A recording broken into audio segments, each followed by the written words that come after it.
Hello everybody, this is Money Mom. Welcome back to the channel. Today I want to chat with you guys about 8 things that I did to come under our grocery budget for the month of July. Let's get started and talk about it. We spent less than $400, so I was really excited to say that, especially with a 5 Friday week. And I just said, you know what, I'm going to pull the reins in and see what I can do, because grocery prices, to be totally frank, keep going up. I am surprised at weekly how much some of the things are going up. There's some things that are staying the same, but things like eggs and things that we do buy all the time are going up. So what are some things and actionable steps that I have taken to keep under $400 for July?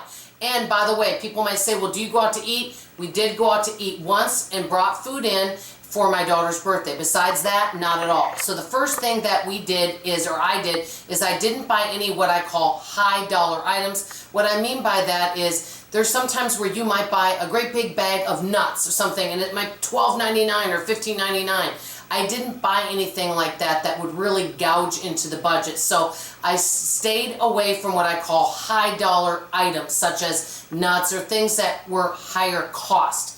Number 2, I paid cash. That really helped. Number 3, I didn't buy multiples or several of different things. Example, I didn't buy like 10 boxes of granola bars, things like that. I really just stuck with what we could use and did not overbuy. That's what I'll say. Number 4, I stuck with just one store, because for me, the more stores I go to, the more I can end up spending. Number 5, and many of you last time when I mentioned this on another video didn't know what it is, so I'd mention this. I shop primarily, most of where I shop is Aldi. Now Aldi is not always the least expensive on everything, but they are on some items. They have something called Aldi Finds, which is something new and different that they have there, that it's a special buy. And they may only have it there for a short time. Now they have it for all items besides food, but I'm primarily talking about food.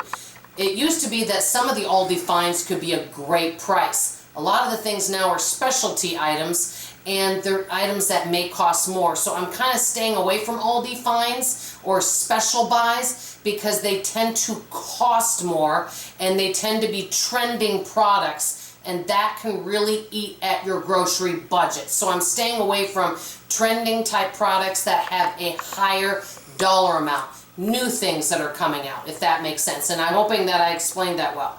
Okay, number 6, this one was a huge savings. I only walked around the store once. Before, when I've been to Aldi's, I'm like going around the store and then let me go back over here. Oh, let me just take one more walk through. Well, what happens when you take one more walk through when you go through a store? More things end up in your cart. And so I just went through the store once. That helped me keep under budget as well. Number 7, and we've heard this one, using what I have at home and just really going through and using things that have been old and cooking up some stuff. Because there for a while after the accident, people were kind enough to bring us food. Well, that means we weren't using the things we had at home. So we're using things that we have in our house. Last but not least, we've had some meatless meals and breakfast foods. So those 8 things kept us under $400. I'm feeling really good about that. Many folks ask, how do you save on groceries? I'm going to say the number 1 way. The less convenience and the more you make from scratch yourself, the more you're going to save. You got to have the time to be able to do that, in my opinion. But there's always ways to save on the grocery budget. You just have to put the time in. I want to know from you guys, how's your grocery budget doing? How did you come through in the middle of July? Did you go over budget, under budget? Share some of your tips and tricks below. That's all I have to say. I love you, I appreciate you, and I'll see you on tomorrow morning's video. Bye-bye.